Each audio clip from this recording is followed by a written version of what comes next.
getting up close and personal with the Sun. NASA has sent a probe to fly closer to the Sun's surface than any man-made object has ever gone. But unlike other space missions, this one includes a long and complex orbit. Apparently, it's not that easy to get to the fiery ball at the center of our solar system.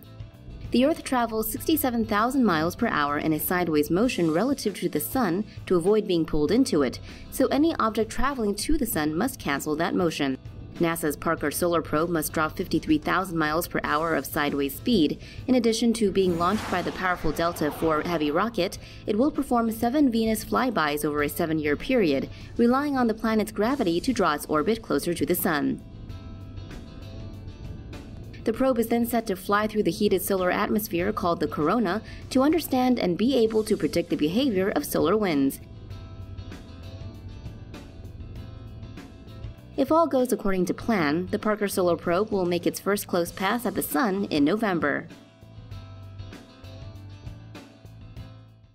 Space, the final frontier. Cassini probe headed for grand finale mission. After 13 years, the end of an era approaches, as NASA's Cassini probe prepares for its last date with Saturn. NASA's Cassini spacecraft is now on course for its last mission that will see it dive and disintegrate into Saturn's atmosphere on Friday. The probe sped around Titan on September 11th in a flyby meant to lower the spacecraft's orbit enough to ensure it will crash into Saturn's atmosphere on September 15th. The main purpose of the mission is to make sure Cassini does not contaminate the moons of Titan or Enceladus, both of which scientists believe could support life with Earth microbes. Once Cassini enters Saturn's thick atmosphere, it will take approximately 5 to 6 minutes for the probe to fall apart and melt. During its final dive, the craft will be sending data back to Earth in real time for researchers to analyze. NASA's New Horizons mission reveals how weird and unique Pluto really is. Pluto, the small icy celestial body at the back of the solar system, was downgraded from a regular planet to a dwarf planet in 2006. It has been known as just that for years, the planet that never was. But NASA's New Horizons mission, launched in the same year that Pluto was ripped of its planetary title, performed the first flyby study of Pluto and revealed that the dwarf planet's surface is surprisingly complex and unique. Pluto's surface differs from place to place. Areas are dominated by ice made from methane in some places and nitrogen carbon monoxide or water in others. A heart-shaped region on Pluto, known informally as Tombaugh Regio, is made up of ice containing mostly nitrogen.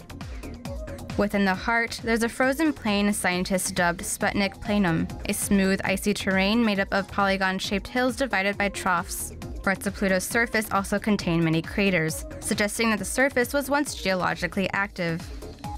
The flat landscape of the plains are interrupted by the towering peaks of 2 of Pluto's ice volcanoes, the 2.5-mile-high Wright Mons and the nearby Picard Mons.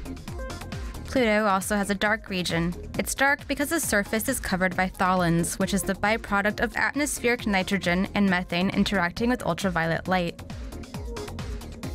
These observations and many others made during the New Horizons mission were published online Thursday in the journal Science, shedding new light on the remote dwarf planet.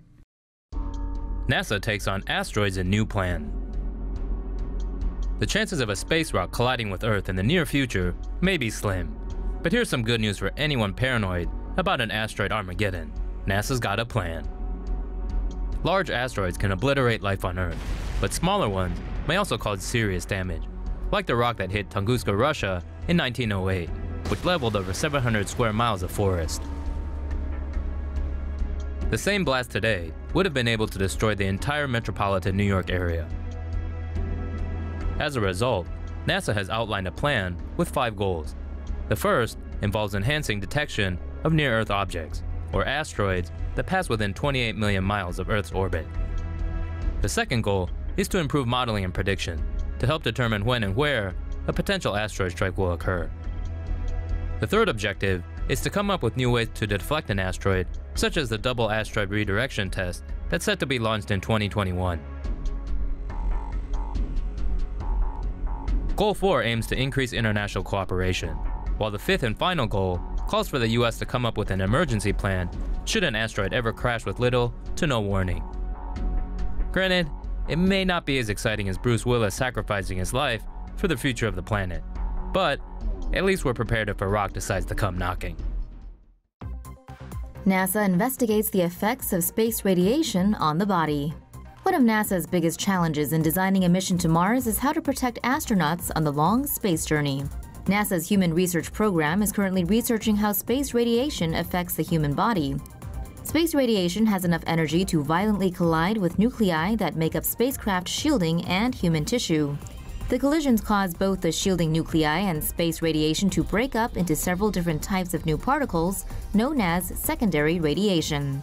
NASA is currently focusing on the effects of galactic cosmic rays on the human body. GCRs that come from supernovas outside the solar system are the most harmful to the body. One of the main difficulties is that it's hard to simulate space radiation on Earth. Lab doses of radiation could be stronger and given for a shorter time than actual conditions in space. NASA begins search for more Earth-like planets. NASA's new satellite is looking for Earth's doppelganger, and not the transdimensional kind. Planets orbiting other stars are termed exoplanets. The term applies to planets of all sizes from Earth and Mars to Jupiter. NASA's new spacecraft will search exoplanets outside our solar system. Called the Transitioning Exoplanet Survey Satellite, the spacecraft will look for planets which transit in front of a star, causing a dip in its brightness. Repeats of this pattern may indicate a habitable planet supporting life. NASA says the mission will cover an area 400 times greater than observed by the Kepler Space Telescope. Tests will look at 26 different sectors of space over a 2-year period. According to the space agency, tests will observe stars up to 100 times brighter than previously covered. The US and Russia are going to build an epic space base. The Deep Space Gateway. That may sound like some sort of science fiction fantasy, but it could soon be science reality. NASA and Russia's space agency Roscosmos has signed an agreement to work on a new space station near the Moon.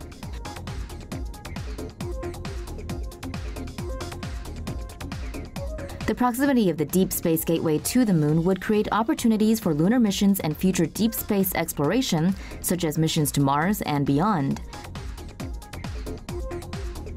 Space agencies from Japan, Europe, and Canada are also interested in working on the project that is currently at the conceptual stage of design.